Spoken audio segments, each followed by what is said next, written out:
Okay. Hi, everybody. Derek Sloan here. I have a special guest today, Maxime Bernier. We're here to talk about his by-election run in Manitoba. Portage-Lisgar is the name of the riding. Maxime, tell us a little bit about this election, and frankly, tell us why you're the best candidate in this race. First, I must say, Derek, that I'm very pleased to have that time with you.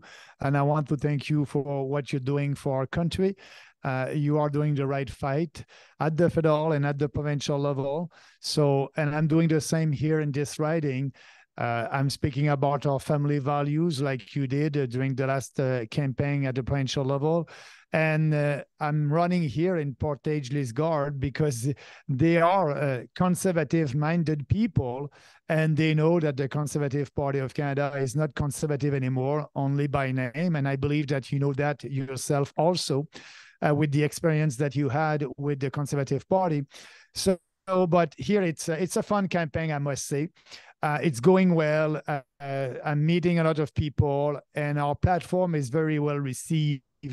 As you know, we are fighting to protect the unborn and against abortion at the last trimester, the third trimester.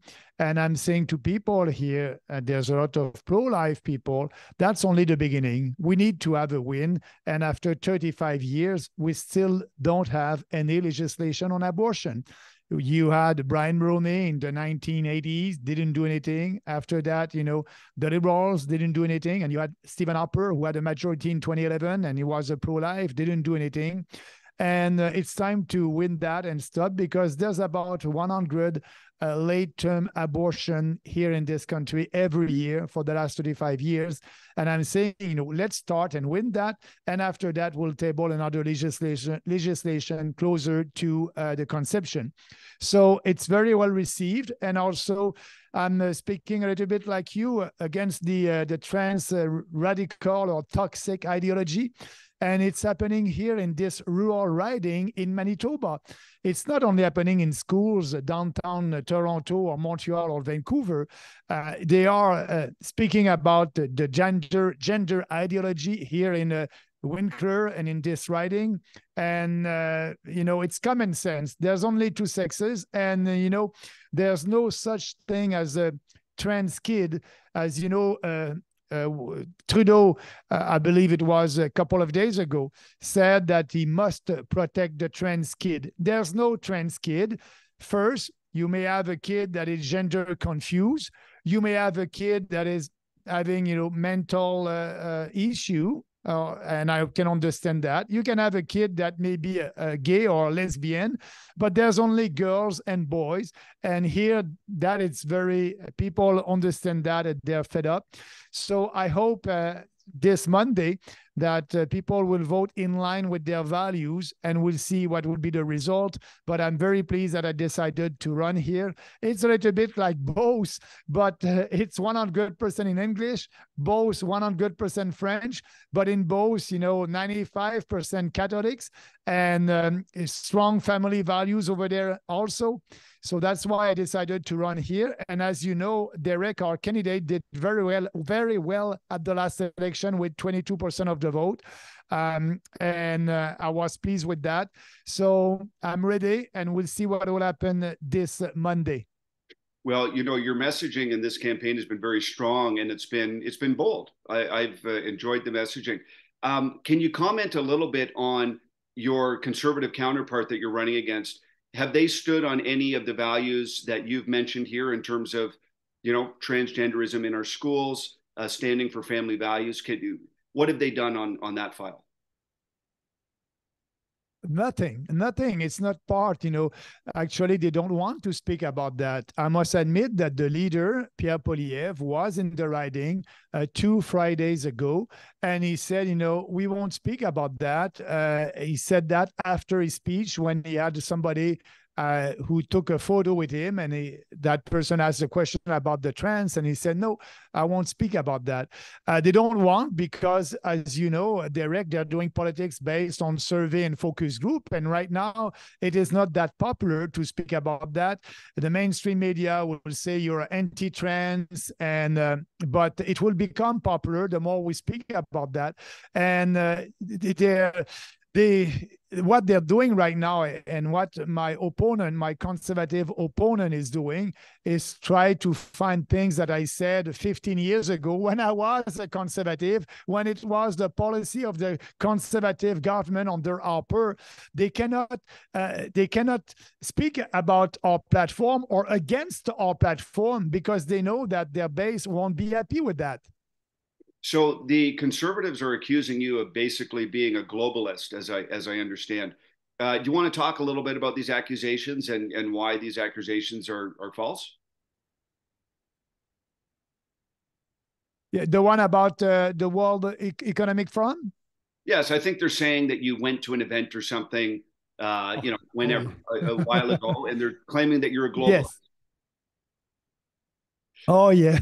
That's funny, because that's funny, and that's true, and that's not true. What is true is I was in Davos in 2008, like I said in many interviews, a couple of years ago, and I was in Davos, and in 2008 I was the foreign affairs minister, and Harper asked me to speak with my counterparts, other foreign affairs ministers across the world, to help us in Afghanistan, because you know that the Canadian forces did not have the right equipment for that war, and still don't.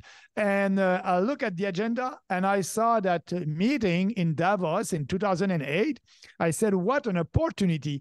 I can be there and have a private meeting with foreign affairs ministers. They will be there. And actually, that's what I did. I registered to the conference, because you need to be registered to be able to have private meetings at that conference. And all these foreign affairs ministers were there, and I had meeting with a lot of them for 2 days.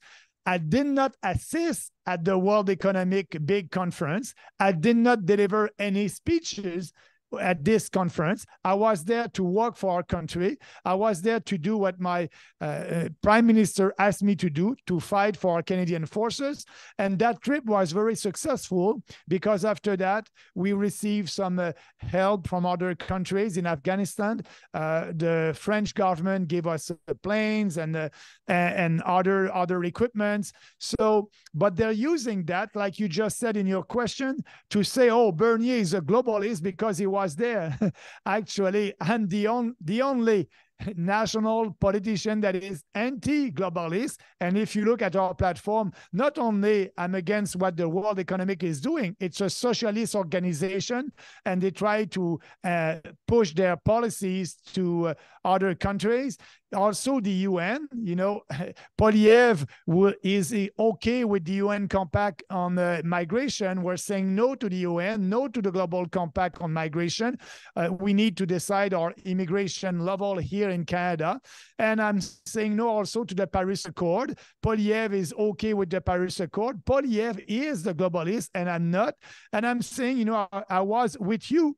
We were we were 5 or 6 politicians all across the country speaking for freedom during COVID-19 and speaking against the World Health Organization.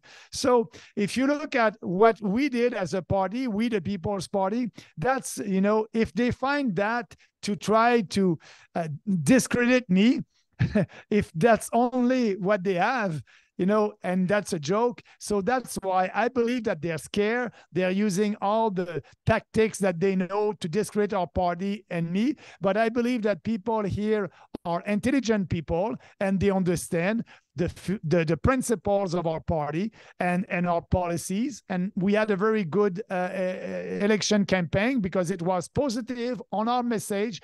And I'm waiting for the result this Monday. Well, the interesting thing, of course, is that Stephen Harper is a hero in conservative circles. Stephen Harper endorsed Pierre Poilievre.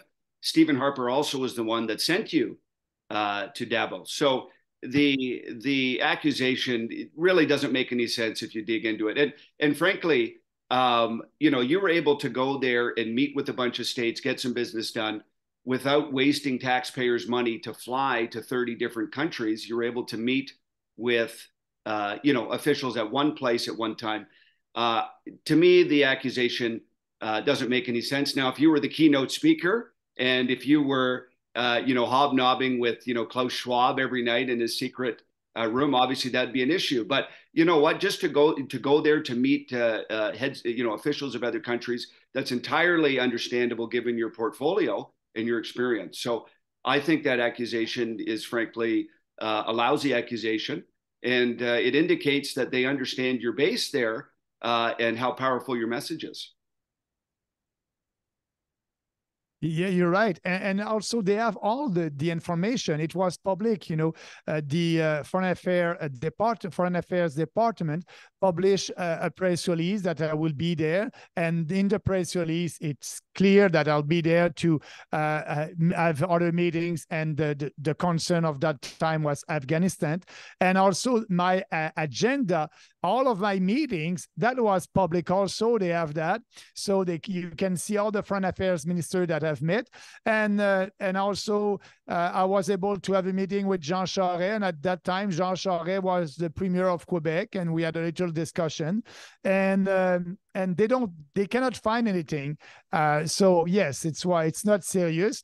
And that is showing you how scared the Conservative Party is. And they know that when you're not conservative, and the real conservative voters and who believe in life and in the cult of life and not the cult of death, they know that they may be in danger in this riding. So, but our message won't change. And I can tell you, Derek, if I'm not winning tomorrow, I hope I will, because we did a great campaign. I'll be back here in 2025 in the same riding and doing the same fight with the same policies. And maybe that will be my time at that time. I don't know, but I like what I'm doing. We have a lot of support, and our goal is to grow step by step the party, and that will happen.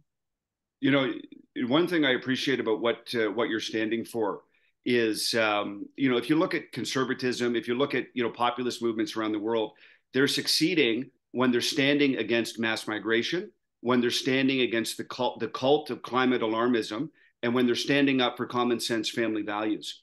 And, people can look at conservatives in this country and they can say, well, you know what, they're really quick on their feet and they can really, deliver some zinging counterattacks to Trudeau. But we have to look beyond that and we have to say, well, what issues do they stand on? Canada just topped 40 million in population. And as much as I don't blame people for wanting to come to Canada, I have to ask the question, does that make it easier for somebody to buy a house? Does it make it easier for you to ask for a raise at work from your boss? And the fact is, it doesn't. Yeah. And also you can add, is it easier for you to go to your hospital and having surgeries? Our healthcare system is broken, and they are not able to give the services that Canadians need, and we have more and more people that are coming, and we will have to take care of these new Canadians. So we cannot afford that mass immigration. But as you know, the Conservative won't speak about that because Pierre Poilievre and the Conservatives are pandering to the big cities and to have their vote, and we are not doing that, and you didn't do that also at the provincial level. We are fighting based on values, and we believe that our day will come. Yeah, I mean, mass immigration is simply not good for Canada. Buying into climate alarmism is simply not good for Canada. Enabling our children to be indoctrinated in our schools is simply destroying the next generation.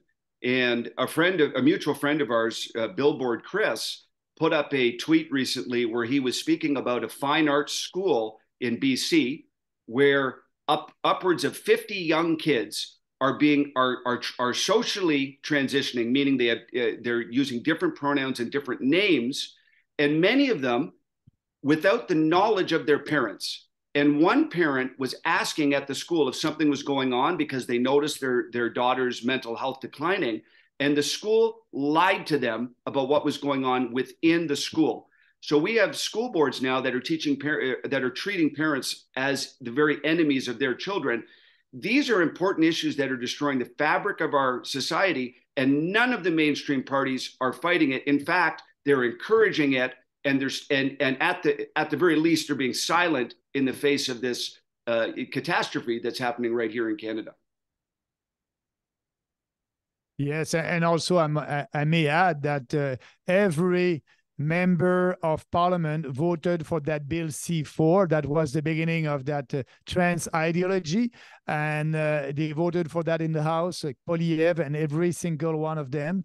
And they are not fighting that toxic ideology, but because they are okay with it. And so, but yeah, common sense Canadians know that it's not right. There's only two sexes.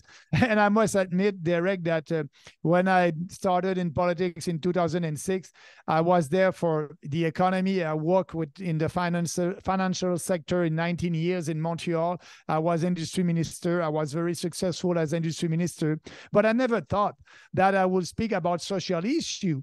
It was new for me a couple of years ago, but now it's more important. We must do that cultural war. They try to destroy the family unit. They try to destroy the nuclear family unit, and we must speak against that openly. That's what I'm doing. And saying that there's only two sexes in 2023. And that can be a scandal for some people. Give me a break. We need to speak about the reality, and that's what I'm doing. Well, you know what? A lot of conservatives are skeptical about climate alarmism. They're skeptical about gender ideology, and frankly, they're skeptical about mass immigration. But the problem is that they believe that they have to be quiet. They believe that. They believe that they have to be quiet, and that if they say anything about that they're going to lose elections. But the fact is that they're losing elections anyways. And even if you do win an election, if you win an election on a false premise, you can't make the change that you need to do anyways in the country. So we need to lead, as you say, not from focus groups, but with courage and compassion. And we need to actually lead, which means instead of asking people what way Canada should go, we need to say, listen, this is the way we think Canada should go. If you're with me, join me. And I think you've done a good job of that in this campaign, and you've had some very pointed and courageous messaging. Thank you, Derek. But you're right about that. In these days, because of the mainstream socialist media and activist journalists, they were successful to manipulate the public opinion. And that's sad that the Conservative Party is doing business and politics by looking at the focus group and the public opinion of today. But that public opinion has been manipulated. So Poilievre is not leading anything, he is following the public opinion. And we must lead, like you just said, the public opinion. And they will come on our side when they will be able to listen to us and look at our arguments. But because the Conservative are silent, they are giving more credibility to the leftist narrative, and we won't. And you're right, when they'll be in government, they won't have any mandate. Like Harper was a pro-life prime minister. Scheer was a pro-life leader, and they were not able to do anything on abortion. Actually, it's worse today. Because during Harper was saying that he was pro-life, but he didn't say in the face of pro-life Canadians that he won't do anything and he won't table legislation. At least he was not saying that publicly. But now you have Poilievre that is saying to social conservative, I'm pro-choice, I won't table any legislation on abortion, and vote for me. So that's the real Conservative Party. And I'm saying all that must end, and we must have a discussion on that. Same thing with climate change.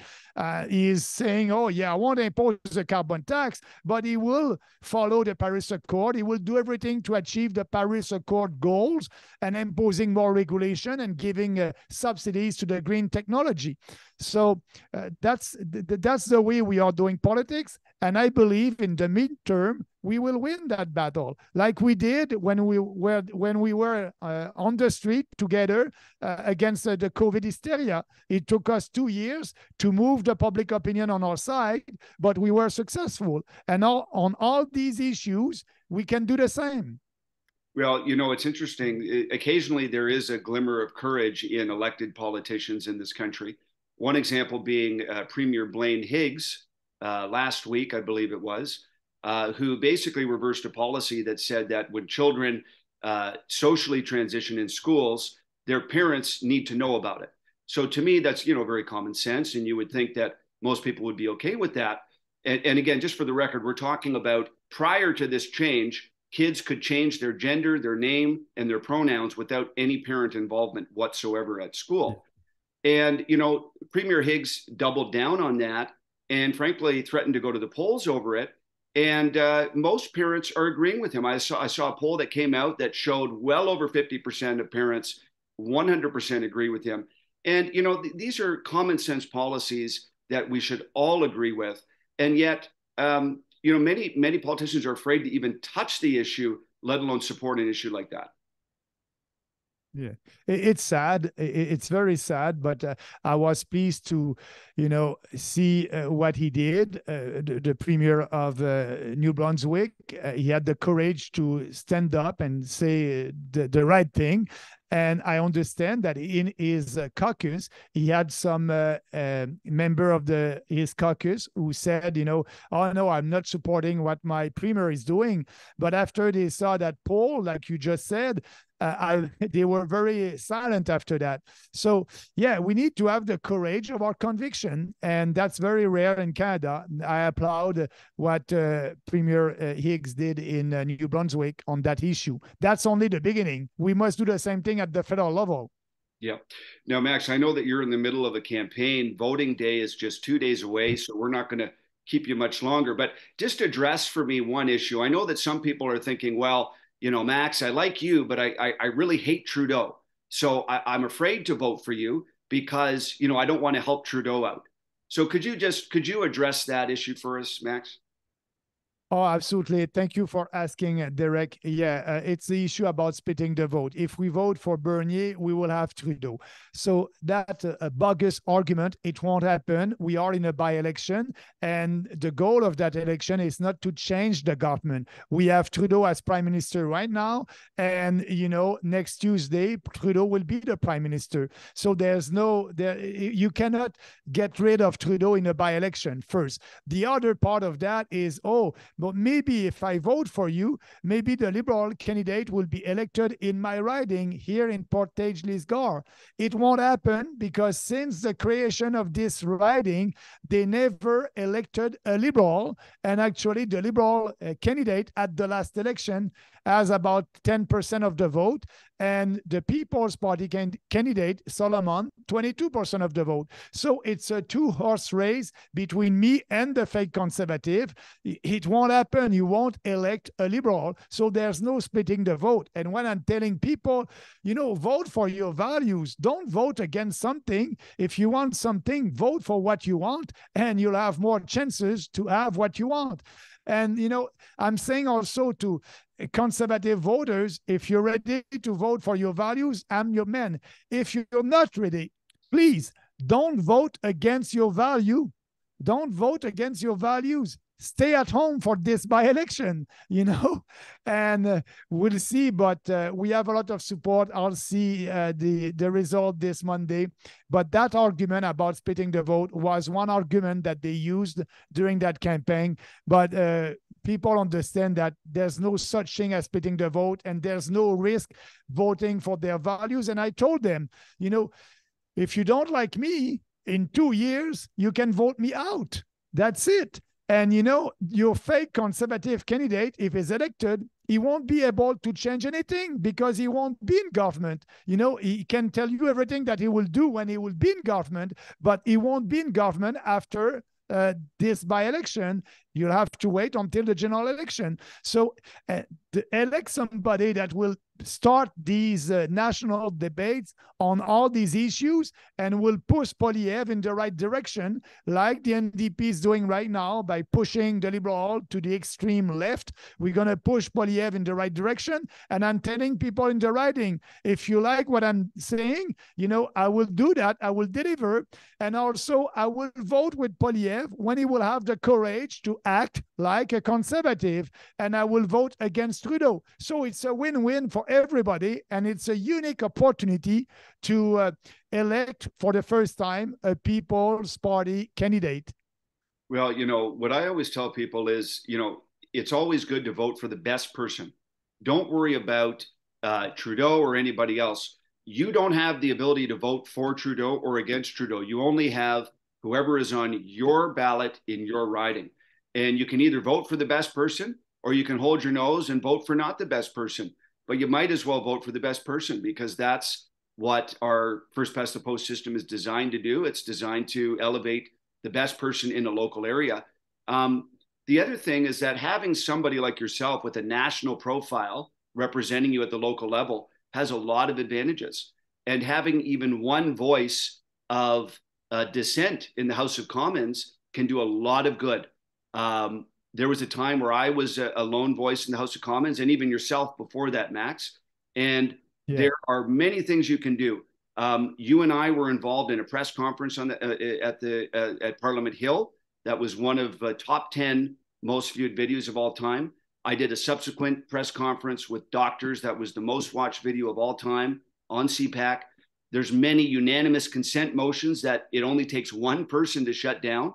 They had a unanimous consent motion on mail-in balloting, and I was able to vote against that. And there was a vote in the House of Commons on a bill dealing with that as well. So there's many things, and of course you have free reign to ask questions as well to the government.